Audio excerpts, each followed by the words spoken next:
2 সপ্তাহ ধরে ভিন দেশে থাকা অভিবাসন প্রত্যাশীদের খোঁজ মিলছে না। দেশের স্বজনদের দিন কাটছে আতঙ্কে। লিবিয়া হয়ে অবৈধভাবে সমুদ্রপথে গ্রিস যাত্রা করেন সুনামগঞ্জের একাধিক যুবক।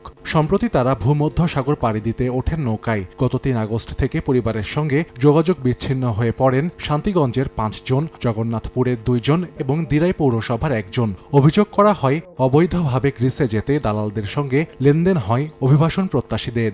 আমরা তো অনেকদিন ধরে চেষ্টা করতেছি, কিন্তু তারার তো এখনো কোনো খোঁজ খবর পাই নাই। ওদিনও খালি আমরা লোকে যোগাযোগ হয়েছে, আর আমার বাতিজার কোনো যোগ পাই না। আমরা ফোনেতে যোগাযোগ নাই, আমরা কিভাবে আছে আমার বাচ্চা কইতে পারলাম না। আমি আমার বাচ্চা এনে দিবার লাগে, আমার বাচ্চা আর কোনো কিছু দাবি চাই না, আমার শুধু আমার বাচ্চা চাই।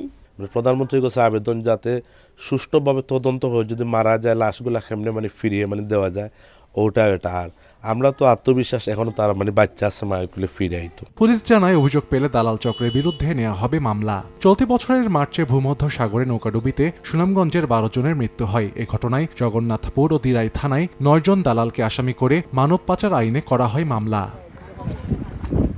সময় সংবাদ, সুনামগঞ্জ।